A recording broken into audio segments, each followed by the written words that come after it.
darle la bienvenida a un gran compañero, a un admirado periodista, a un periodista de a pie, al gran escritor también, Jesús Lemus, quien quiero yo insistirle esto hasta el cansancio, se lo quiero plantear así porque es el tema del que vamos a hablar. Él fue uno de los perseguidos, de los periodistas perseguidos en el sexenio de Felipe Calderón, luego de que diera a conocer con sus investigaciones, con todo el rigor periodístico, que había algún tipo de vínculo entre la hermana de Felipe Calderón con un miembro del crimen organizado en Michoacán, y también reveló los vínculos de Genaro García Luna precisamente con la delincuencia organizada. Te saludo con mucho gusto, querido Jesús. Es siempre fantástico poder compartir este micrófono contigo. Yo hasta me sonrojo, digo, híjole, estoy hablando con un personaje histórico. ¿Quién soy yo, querido Jesús? Te saludo con mucho gusto, mi querido Toño Ruiz. Siempre un placer poder platicar contigo. No, pues aquí el siempre agradecido soy yo, maestro, poder estar en este espacio contigo. Por supuesto, saludando a mi querido Vicente Serrano y a mi querida Ceci, por supuesto. Aquí estoy a tus órdenes, maestro, como siempre. Pues vamos a aprovechar tu gran conocimiento, lo que tú has enfrentado. Fíjate que en las declaraciones que hizo, tú lo sabes perfectamente, Sandra Ávila, la reina del sur, para un compañero youtuber que se identifica como Doble G, habla de cómo es que ella también fue chivo expiatorio en tiempos de Felipe Calderón. Bueno, habla de cómo es que considera al sexenio de Felipe Calderón el más cruel en la historia de México. Habla de una serie de irregularidades, situaciones terribles. ¿Qué te parece que escuchamos juntos parte de estas declaraciones que hace Sandra Ávila? Porque así como a ti, pues ella dice que le fabricaron delitos. Esto es algo que también hemos planteado y platicado con Paco Cruz. Nos habló de cómo pues ella en efecto tiene familia, que en efecto tiene mucha historia precisamente en ese ámbito, pero que le fabricaron delitos para pues ser parte de los trofeos en la administración de Felipe Calderón, cuando pues en la realidad por dentro todo estaba muy carcomido, todo era muy oscuro. Vamos a escuchar rápidamente y lo platicamos, querido Jesús. Y quiero decirle muy especialmente al expresidente Felipe Calderón que su sexenio es el más cruel y fatal que ha tenido México. Un sexenio sangriento donde las estadísticas, no lo digo yo, lo dicen las estadísticas, donde ha sido el sexenio más sangriento, donde ha sido el sexenio donde hubo más violaciones a los derechos humanos y a la ley, donde fui su chivo expiatorio, fui la primera persona que él detuvo en su sexenio y me fabricó un delito para poder sentirse un buen presidente o un buen mexicano, cuando él colaboraba directamente con cárteles mexicanos, donde él recibió mucha de su fortuna que tiene ahora, que gozan él y su esposa y su familia, de narcotráfico. ¿Y quién lo juzga? Y tenemos muy claro a García Luna, que está siendo juzgado en México y donde se le han comprobado muchos delitos de sus principales colaboradores de Felipe Calderón. ¿Por qué García Luna es enjuiciado y Calderón no? Si era jefe de García Luna. Pues exactamente. Yo te hago esa pregunta a ti, querido Jesús Lemus, ahora que nos vas a dar este panorama y este perfil de Sandra Ávila, la reina del Pacífico. ¿Por qué está detenido y está siendo enjuiciado García Luna y no Felipe Calderón? Te escuchamos, querido compañero. Bueno, mi querido Toño, la verdad es que lo que refiere Sandra Ávila Beltrán, pues tiene mucho sentido. O sea, mira, es un tema que se ha tocado muchísimo ya en medios por parte de investigaciones periodísticas de muchos periodistas que hemos estado en el ajo investigando el tema de Felipe Calderón, García Luna y el narcotráfico. Pues no soy el único, somos muchos, somos fácilmente una docena de periodistas los que hemos referido mucho esta versión. Que lo diga Sandra Ávila, bueno, pues ella es una protagonista muy activa del narcotráfico en México. Recordemos que ella estuvo procesada precisamente por narcotráfico, por situaciones que de su relación con un grupo de colombianos que estaba ingresando cocaína hacia México y que, bueno, también no se puede disociar a la señora Sandra Ávila Beltrán de la actividad delincuencial, eso también hay que decirlo, ¿no? Pero sin duda alguna su calidad como persona, como presa del régimen de Felipe Calderón, pues también tiene mucho peso y mucha importancia. Ella más que nada, que estaba desde adentro, desde el narcotráfico, puede entender claramente cuáles eran las relaciones de Felipe Calderón con el narcotráfico. Y está muy claro, mi querido Toño, lo que dice Sandra Ávila. Sandra Ávila conoce lo que es la estructura interna de los grupos del narcotráfico. Ella ha operado como narcotraficante. Ella ya pagó seguramente los delitos que tenía que pagar, que le atribuyeron.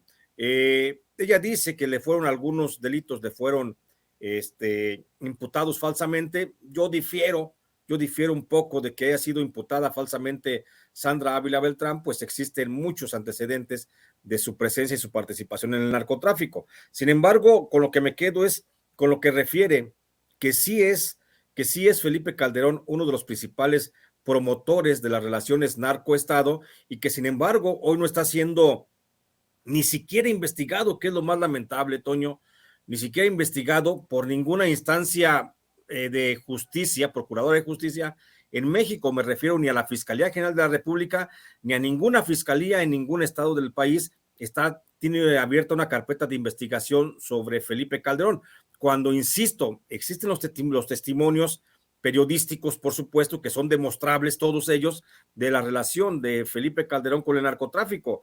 Yo lo sostengo, por supuesto, y lo he planteado de manera periodística también en mi libro El Licenciado, como el Barbas, Arturo Beltrán Leiva y el Mayo Zambada, en alguna ocasión se reunieron en presencia de Sergio Enrique Villarreal Barragán para acordar la forma de cómo iban a trabajar en la administración del presidente Felipe Calderón. Esto fue meses previos a que Felipe Calderón asumiera el cargo como presidente de la República, y en ese momento tanto el Barbas como el Mayo Zambada acordaron pagarle un soborno de $20 millones a Felipe Calderón para que pusiera en ese lugar al que entonces para que pusiera en el lugar de la Secretaría de Seguridad Pública al que entonces era el titular de la Agencia Federal de Investigaciones, Genaro García Luna. ¿Por qué? Porque tanto el Barbas Beltrán Leiva como el Mayo Zambada ya habían estado trabajando con Genaro García Luna, sabían de la buena relación que tenían con él, y esto, por supuesto, les facilitaría mucho las cosas para poder entenderse en una protección del Estado hacia el cártel de Sinaloa y hacia el cártel de los Beltrán Leiva. Ese acuerdo, que te digo, está escrito porque yo lo escribí y los periodistas lo que escribimos, pues lo sostenemos porque tenemos los elementos suficientes para ello. Y yo refiero que Felipe Calderón recibió un soborno de manos de Sergio Enrique Villarreal por $20 millones. Un soborno que le fue entregado en varias administraciones, en varias entregas de dinero que hizo el propio Sergio Enrique Villarreal Barragán, que llevó ese dinero incluso a la oficina, a la residencia oficial de Los Pinos, en donde echó varios viajes. Están por lo menos documentados, no nada más por mí, sino por otros periodistas, por lo menos están documentados 4 viajes que echó el Sergio Enrique Villarreal Barragán, el Grande, para hacer entrega de ese dinero a Felipe Calderón, siendo Felipe Calderón presidente de la República. Entonces, sí hay muchos elementos. Claro que sí, mira, afortunadamente, Toño, Sergio Enrique Villarreal todavía se encuentra vivo, está como testigo protegido del gobierno de Estados Unidos, vive muy cómodamente en alguna parte de Texas, bajo el cuidado de la agencia, bueno, de la DEA, para mantenerlo como testigo protegido, y afortunadamente él seguramente un día podrá deposar claramente lo que hay en torno a las relaciones perversas de narcotráfico de Felipe Calderón con los cárteles del Sinaloa y de los Beltrán Leiva. Ahí está establecido eso, pero lo más lamentable, Toño, es que pese a que existe esa evidencia, pese a que existe el testimonio no nada más periodístico, sino también de muchos narcotraficantes que han tenido que deposar, han tenido que declarar en sus declaraciones ministeriales de cómo recibieron protección del gobierno de Felipe Calderón, A pesar de ello, no hay una sola investigación, no hay una sola carpeta de investigación en contra de Felipe Calderón en México. En Estados Unidos sabemos que el próximo juicio de Genaro García Luna, que se podría posponer está programado para el 27 de octubre, pero que se podía posponer para el 9 de enero, porque así lo está pidiendo su defensa, 29 de enero del 2023, sabemos que va a salir el nombre de Felipe Calderón y podría ser el inicio de una gran investigación contra el expresidente mexicano por sus nexos contra el narcotráfico. Eso es en cuanto a la justicia norteamericana. Lamentablemente en México, mi querido Toño, pues tenemos una fiscalía que parece estar decidida a proteger a todos los delincuentes del pasado y parece ser que no va a ir contra Felipe Calderón porque ni siquiera hay una orden de investigación, ni siquiera hay una carpeta de investigación iniciada que tenga que ver con delitos de narcotráfico sobre Felipe Calderón. En estos momentos la Unidad de Inteligencia Financiera está haciendo una investigación sobre el patrimonio de Felipe Calderón, pero nada más es con relación a si hubo un enriquecimiento ilícito con recursos del gobierno federal. Pero no hay nada en México que apunte hacia la posibilidad de tratar de conocer si Felipe Calderón estuvo relacionado o no con el narco. O sea, en México la Procuración de Justicia pues sigue debiéndonos mucho a los mexicanos y habrá que esperar, mi querido Toño, habrá que esperar a ver qué dicen los gringos en ese sentido y a ver si ya sí se ponen las pilas, si se agilizan más la investigación y seguramente esto se habrá de fortalecer, te digo, a partir de que se comience el juicio formal contra Genaro García Luna. Es lo que te iba a plantear, querido Jesús. Tenemos una fiscalía que pues evidentemente actúa de una manera muy cuestionable, pero hay indicios, como bien mencionas, de que no solamente Felipe Calderón, sino una serie de personajes sean mencionados en ese juicio de Genaro García Luna. Se habla de cómo es que van a estar presentando las pruebas de cómo sobornó a periodistas, amenazó a periodistas, a directores de grupos editoriales. Pues vamos, con esto se vincularía a una serie de personajes. Pero yo te quiero preguntar a ti, si en México no están de ninguna forma investigando siquiera a Felipe Calderón, ¿cuál sería la línea de investigación con la que podría enfrentar acusaciones formales acá en Estados Unidos? Te lo pregunto porque acá pues habría otro tipo de delitos que pudo haber cometido. En México se habla incluso de delitos por crímenes de lesa humanidad, se habla de genocidio, se habla de esta parte de narcotráfico, por los vínculos y etcétera, situaciones que, insisto, no están siendo investigadas. Acá en Estados Unidos, ¿cuál sería la línea de investigación que podrían tener las autoridades frente a un personaje como el expresidente de México, Felipe Calderón? Bueno, yo creo que son muchas las líneas de investigación para afincar muchos delitos, sin duda alguna, a Felipe Calderón. Yo creo que la primera es corrupción, mi querido Toño. El primer punto que creo que debe de estar ya pesando en el ánimo de muchos fiscales en Estados Unidos que se están sobando las manos, te voy a decir, porque quieren con ello demostrar la eficiencia de la DEA en su lucha extraterritorial contra el narcotráfico, pues creo que ellos están pensando claramente en ver esa relación, en encontrar esa relación que hubo entre, dice Felipe Calderón, yo no sabía qué hacía el secretario de Seguridad Pública, pero por supuesto que la DEA sabe y ha establecido claramente que Genaro García Luna no hacía nada al frente de la Secretaría de Seguridad Pública sin que no lo supiera el propio Felipe Calderón. Entonces ahí va a estar la primera línea, que sería la de colusión con Genaro García Luna y corrupción con grupos del narcotráfico al haber aceptado un soborno para colocar a un secretario de Seguridad Pública a modo para cubrir los intereses de los grupos, de los dos principales grupos del narcotráfico de aquel entonces, el cártel de Sinaloa y el cártel de los Beltrán Leiva. Entonces creo que podría ser esa la principal línea de investigación. No me atrevo todavía a señalar, mi querido Toño, con relación a otras posibles líneas de investigación, con relación a desaparecidos y con relación a ejecutados. Pero lo que sí estoy seguro es que por el lado del dinero es por donde pueden encontrar justamente esa perversidad de la relación de García Luna y Felipe Calderón cubriendo a los narcotraficantes mexicanos. Y te quiero decir esto, nos acabas de plantear que tú y una decena de periodistas con todo el rigor periodístico han planteado los indicios, han planteado con pruebas que existió una relación entre Felipe Calderón y el crimen organizado. Vamos, hay compañeros que incluso plantean con pruebas que era Felipe Calderón el que presidía mismas reuniones con miembros del crimen organizado. Se ha hablado de cómo es que pudo haber llegado incluso esto hasta Los Pinos, ¿no? Que fueron invitados a Los Pinos, etcétera, etcétera, etcétera. En esta realidad que nos plantea sobre el actuar de la Fiscalía y lo que en algún momento le cuestionó Ricardo Monreal, imagínese usted, ¿no? Que nos ve, que nos escucha. Ricardo Monreal le cuestionaba a Vicente y le reclamaba que él como periodista no fuera a hacer las denuncias. Obviamente Vicente le dijo, bueno, ¿por qué no le cuestiona esto a Loret de Mola, por ejemplo, o a Brosito?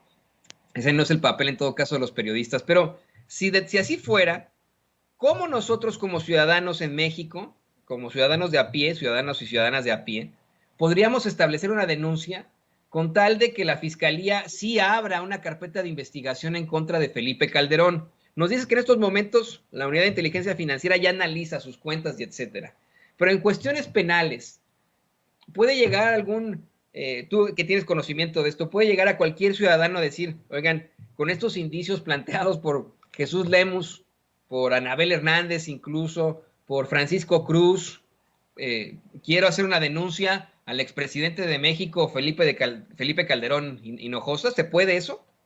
Sí, mi querido Toño, tú acabas de decir una gran verdad. Mucha gente cuestiona y a mí también me han dicho muchos, oye, ¿por qué si tienen los elementos, por qué no vas y te presentas ante la Fiscalía y haces la denuncia contra Felipe Calderón? Y yo les he dicho, bueno, pues porque simplemente, como tú lo acabas de referir, Toño, esa no es función del periodismo. El periodista no es un ministerio público, el periodista no es un policía, no es un juez, el periodista es solamente un denunciador de hechos, y lo que hace uno como periodista es presentar las evidencias ante la opinión pública. Lo que sí puede hacer la gente es tomar, como tú dices, aquí tengo el trabajo de Jesús Lemus, de Anabel Hernández, de Paco Cruz, de cualquier periodista que haya hecho un trabajo de investigación seria, tomarlo y decir, y yo me posesiono como ciudadano, y sí puede, cualquier ciudadano pues está en su derecho de decir, con base en esto que se señala en este periódico, en este libro, en este trabajo informativo, vengo a presentar denuncia formal contra Felipe Calderón por los delitos que correspondan. Simplemente el Ministerio Público será el responsable entonces de llevar a cabo la indagatoria, y entonces sí, si el Ministerio Público considera que el periodista debe de acudir para explicar en qué términos hizo la investigación y cómo está sustentada la información, pues ahí sí ya tiene uno que acudir ante el llamado de la justicia. Pero mientras no puede uno por sí mismo, mi querido Toño, no puede uno tomarse la atribución de decir, yo investigué y yo voy y denuncio. No, yo investigo, y la función principal de todo texto informativo, de todo trabajo informativo, es justamente esa, la de que accionar a la autoridad o accionar a la propia sociedad. Nosotros, los periodistas, nos mantenemos al margen de acciones a partir justamente del trabajo informativo, porque si no estaríamos teniendo como muchas funciones dentro de un proceso. Entonces nuestro trabajo es simplemente como informadores, mi querido Toño. No podemos transgredir esa función porque sería entonces ya antiético, sería hasta inmoral hacer un trabajo y luego con base en ese trabajo ir a presentar denuncia penal contra otro personaje, ¿no? Ahí ya le corresponde a la gente, a la sociedad. Si Ricardo Monreal decía que fuera Vicente a poner una denuncia, pues está muy mal Ricardo Monreal. Me extraña que sepa tanto de derecho cuando realmente la función del periodista es únicamente develar, denunciar lo que nadie quiere que se sepa. Así es, ni modo que vayamos nosotros como Xóchitl Gálvez, ahí nos grabemos mientras vamos en la bicicleta o el triciclo y digamos, ay, aquí venimos a presentarla entre nuestras entrevistas, nuestras investigaciones, para que hagan una investigación ustedes. Pues no, eso no puede ser. Pero vamos a seguir muy, muy pendientes y esperando que la Fiscalía General de la República pues busque tal vez llevarnos esa tan anhelada, constante y perpetua voluntad de darle a cada quien lo que le corresponde. Y le pido a don David que nos grabe, querido Jesús. Vamos a otro tema muy importante. México, en efecto, estoy convencido, enfrentó una terrible destrucción en los últimos años. Una un derrumbe absoluto de nuestras instituciones que ya estaban de por sí muy frágiles. Se enfrentó también pues a serios problemas de corrupción y de entreguismo de nuestros recursos a empresas y a entidades extranjeras. Esa ha sido la realidad. Nos arruinaron y el que culminó esta ruina es Enrique Peña Nieto, pero nos arruinaron los últimos presidentes que en un país que ya enfrentaba muchos problemas desde tiempos de Carlos Salinas de Gortari. Hoy, el presidente López Obrador dedicó un largo tiempo de su conferencia de prensa mañanera para detallar cómo es que desde 1988 los políticos del PRI y del PAN han estado entregando lo que no les corresponde, lo que es nuestro, y han estado haciendo acuerdos que derivaron en una crisis terrible, en una desigualdad impresionante, y en esta crisis también de seguridad a la que nos enfrentamos. No les gusta reconocer eso, pero en efecto, y esto es una situación completamente sociológica, la violencia, la inseguridad responde absolutamente a la desigualdad. La violencia la inseguridad, el crimen organizado, el crimen en lo general, es una respuesta a las fallas a la sociedad, a la gente de más escasos recursos. Esa sí es la realidad, no lo quieren aceptar de esa forma. Y te digo, hoy el presidente así lo planteó, y bueno, continúan desde esa oposición ausente y preocupante, puesto que nada más utiliza memes y etcétera. El mismo Felipe Calderón publica memes y cartones, ¿no? en sus redes sociales, sin hablar del tema de García Luna. Eso está muy calladito. De esto no hablan, esto es lo que no se plantean. Y yo sé que tú, pues tienes un análisis más a fondo sobre precisamente cómo es que esas reformas en sexenios pasados nos arruinaron y que hoy, pues en todo caso, se está buscando contrarrestar, y eso no va a ser en 6 años, va a ser una cuestión generacional, querido Jesús.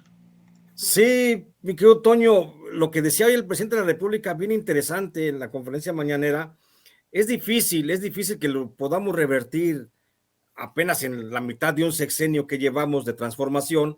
Es difícil que podamos revertir pues tantos años de neoliberalismo que, como dijo el presidente, nos saquearon tanto más que cuando fue la época del virreinato. Entonces ya desde ahí vemos la dimensión del saqueo que fue. Ahora, el saqueo que se hizo en el tan solo hablando del periodo de Carlos Salinas de Gortari hasta el día de hoy, que va de la administración del presidente López Obrador, pues es bien interesante lo que dijo el presidente, porque ya revisando cifras y números, hay que decir, mi querido Toño, que desde que Carlos Salinas de Gortari asumió el cargo hasta el día de hoy, se han hecho 126 modificaciones constitucionales.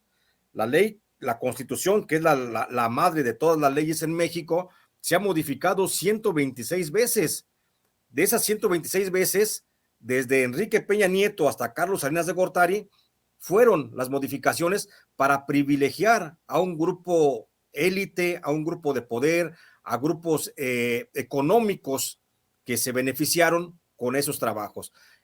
Y en lo que va del presidente López Obrador, las transformaciones, las modificaciones que se han hecho a la Constitución, pues ha sido todo lo contrario. Ha sido para quitar privilegios, ha sido para beneficiar a los más pobres y para darles servicio del Estado a la gente más desprotegida de México. Esa es la gran diferencia. Mira, de las 126 modificaciones que se han hecho desde Carlos Salinas de Gortari hasta el día de hoy en México, modificaciones constitucionales, 17 han sido propuestas por el presidente López Obrador. Otras 27 fueron por el presidente Enrique Peña Nieto. Felipe Calderón ordenó modificaciones en 35 veces, Vicente Fox en 16, Ernesto Zedillo Ponce de León en 17 y Carlos Salinas de Gortari en 14. Es decir, el rey de las modificaciones de la Constitución es justamente Felipe Calderón, quien ha modificado el 27.7% de las veces que la Constitución se ha visto transformada. Entonces, con esto se viene, por supuesto, a tierra lo que decía la senadora Lili Téllez, y cito, que el presidente López Obrador era un violador de la Constitución mexicana. Entonces, por supuesto que nada más alejado de la realidad. López Obrador la ha modificado 17 veces, pero son 17 veces que le ha puesto la Constitución al servicio de los mexicanos, de los más pobres, de los más necesitados, de las clases sociales, pues, más populosas, mi querido Toño. El resto, Ernesto Zedillo, Felipe Calderón, Enrique Peña Nieto y Carlos Salinas de Gortari, pues modificaron la ley, pero para privilegiar a grupitos que son los que se fueron apoderando poco a poco del México que hoy tenemos, pues en pedazos que estamos reconstruyendo. Y mira, tan es así que Carlos Salinas de Gortari, hay que recordar que entre las modificaciones más importantes fueron aquellas que tuvieron que ver con la modificación del artículo 27 constitucional, cuando el ejido dejó de ser una célula de producción rural, de producción agrícola, para convertirse en propiedad para que pudiera ser comprado suelos agrícolas, no para producir por encima, sino para sustraer lo que estaba debajo de ese suelo por las empresas transnacionales, las empresas mineras. Ahí Carlos Salinas de Gortari fue el que propició el despojo que luego se materializó en otros gobiernos. Ernesto Zedillo Ponce de León, por ejemplo, desincorporó parte de la riqueza nacional. Ahí le llamaron desincorporación, pero realmente fue un robo. La entrega, por ejemplo, de los ferrocarriles, y él continuó también con la entrega bancaria de la que ya había iniciado Carlos Salinas de Gortari, cuando con los bancos pues se benefició a muchos empresarios mexicanos. Vicente Fox pues continuó también en la modificación de leyes y sustancialmente la mayoría de las veces que se modificó la ley pues fue para disminuir el cobro de impuestos a los grandes potentados. Continuó también con la entrega del recurso, del recurso natural, del suelo. Felipe Calderón, no se diga, estableció las bases en la Constitución, pues para que luego llegara Enrique Peña Nieto, hiciera un gran dispendio de lo que fue los recursos naturales. Y Enrique Peña Nieto fue el gran ejecutor de todas las reformas constitucionales que poco a poco fueron labrando Carlos Salinas, Ernesto Zedillo, Vicente Fox y Felipe Calderón para llegar a la cumbre del arrebato de la riqueza mexicana, que fueron las reformas estructurales que hoy conocemos y que fueron aplaudidas, Toño, hay que recordarlo, fueron aplaudidas por muchísimos periodistas, por muchísimos medios que dijeron que solamente con la reforma energética México alcanzaría el desarrollo tan anhelado y el discurso trillado del empleo y del desarrollo a los pueblos y todas esas falacias, mi querido Toño, pues esas se las debemos justamente a los medios que sirvieron a estos bandidos que están ahí en pantalla y que robaron al país, no con una pistola, sino a través de la modificación de las reformas de la Constitución, cosa que hoy el presidente de la República ha puesto en el plano de la historia y ha dicho, pues ahí están las modificaciones y hay que ir revisando. Yo hago una revisión muy extensa de este tema, mi querido Toño, en el libro Jaque a Peña Nieto, en donde expongo cómo el neoliberalismo se fue apropiando y se apropió del México que era de todos, o al menos el México que no debería de tener dueño, y que terminó en manos de unos cuantos empresarios, que por cierto, muchos de esos empresarios siguen enquistados dentro de la actual administración, como como Carlos Slim, entre otros, los Bayeres, los Germán Larrea Mota Velasco, los Ricardo Salinas Pliego. Esos fueron los principales beneficiarios de todas las reformas constitucionales y hoy ahí están todavía enquistados en la Cuarta Transformación. Aquí tengo el libro, Jaque a Peña Nieto, yo se lo recomiendo, por favor, léalo, es muy, muy interesante y qué bueno que se puedan vislumbrar este tipo de situaciones. Había gente que se estuvo quejando, ¿no?, de lo larga que fue la explicación precisamente del presidente López Obrador ante esta serie de reformas que ocurrieron en el periodo neoliberal, pero creo que es importantísimo que todos lo sepamos, porque verdaderamente, ¿qué mexicano o qué mexicana en su sano juicio va a estar de acuerdo con que se entreguen los bienes de la nación por cacahuates? Yo he insistido esto hasta el cansancio, querido Jesús, querido público consentidor, que yo no estoy en contra del libre mercado, de la libre participación de las empresas, de la inversión privada y la inversión extranjera. Eso es absolutamente necesario para un país, pero no puedes entregar recursos de la nación, no puedes entregar empresas de la nación por cacahuates, que fue lo que pasó en ese periodo neoliberal. Esos políticos, a sus cuates, les dieron los mejores contratos, las mejores situaciones, afectando a todo el pueblo de México, y ellos quedándose con una tajada. Pues eso es terrible, y eso, yo insisto, ¿qué mexicano, qué mexicana va a estar de acuerdo con eso? Hasta los más conservas de los conservas. Pero bueno. Por supuesto que no, Toño. Por supuesto que no se puede permitir ese tipo de situaciones. Mira, simplemente el hecho de que estos Ernesto Zedillo, Enrique Peña Nieto, Felipe Calderón, Vicente, Carlos Salinas, ellos promovieron la modificación de la ley, por supuesto, pero creo que aquí cabe una procuración de justicia más puntual, y creo que por el solo hecho de traición a la patria, por el delito de traición a la patria, debería la Fiscalía General de la República iniciar procesos, carpetas de investigación contra los que integraron las legislaturas de aquellos tiempos y que votaron a favor de esas reformas, porque fue un robo, fue un atraco a la nación, que no podemos pasarlo así como por alto. Y creo que sí, nos van a hacer falta cárceles para meter a tanto exdiputado, a tanto exsenador que aprobó esas reformas. Nos harían falta, por supuesto, cárceles, pero por lo menos, mi querido Toño, que se les evidencie, que se vea quiénes son, que se vea quiénes son los que vendieron al país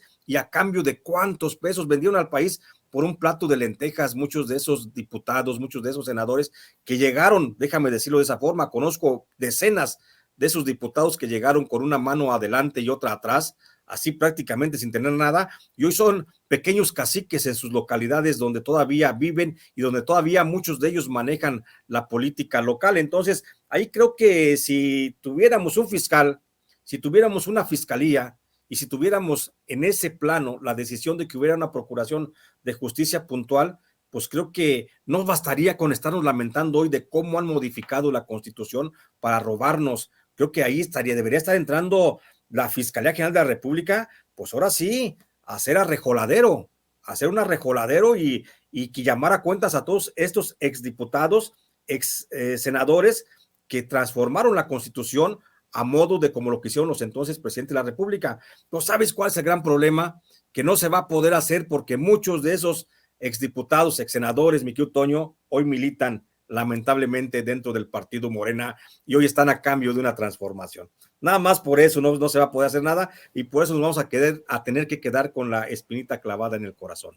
Así es, y lo vamos a estar definiendo en la elección interna para presidente en 2024. Lo hemos planteado eso tantas veces, Jesús. Así que usted que nos ve, que nos escucha, fíjese quién verdaderamente tiene una idea progresista para México. A mí me comenta aquí, tiene toda la razón. Me estaba comentando una persona que ni por todo leer el oro del mundo, Toño, se me fue, aquí está Héctor Lobo, ni por todo el oro del mundo, Toño, esa riqueza pertenece al pueblo. Tiene usted toda la razón, le agradezco el comentario.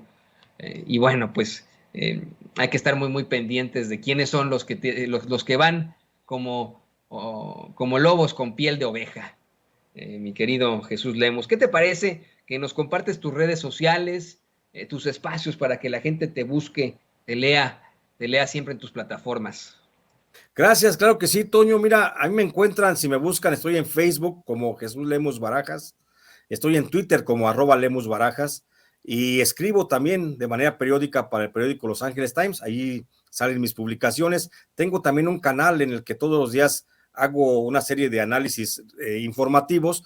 Mi canal se llama en YouTube, se llama J.JesusLemos, y ahí transmito todos los días de las 9 a las 10 de la mañana y los sábados de las 4 a las 5 de la tarde, y ahí estoy siempre en contacto con la gente, mi querido Toño, y agradecido como siempre por esta posibilidad de poder platicar con ustedes, aunque sea de vez en cuando, mi querido maestro. Mi agradecimiento es total hacia ti, querido Jesús Lemos. Estamos en contacto y mira, aquí tengo tu libro y espero que me llegue el nuevo muy pronto. Amigos, amigas, regresamos en breve, pero mientras seguimos hablando sin pelos en la lengua, sin censura, usted puede suscribirse a nuestros 3 principales canales en YouTube. Sin Censura Media, en donde tenemos más de 1,600,000 suscriptores, Sin Censura TV, en donde tenemos más de 1 millón de suscriptores, y en Sin Censura Presenta, en donde queremos llegar muy pronto a los 100,000 suscriptores. Si usted ya está inscrito en Sin Censura Media, suscríbase en Sin Censura TV. Si ya está suscrito en Sin Censura TV y Sin Censura Media, suscríbase a Sin Censura Presenta. Recuerde que es gratis, no tiene que sacar un solo centavo de su bolsillo para apoyarnos. Dele clic en la campanita para que los señores y señoras de YouTube envíen las notificaciones cuando estemos transmitiendo en vivo y en directo o estemos subiendo videos. También nos puedes seguir en Twitter en @Vicente Serrano y hasta en Instagram. Ojo, también estamos en Instagram. Son nuestras redes sociales y con el apoyo de ustedes seguimos creciendo, porque con ustedes todo, sin ustedes nada.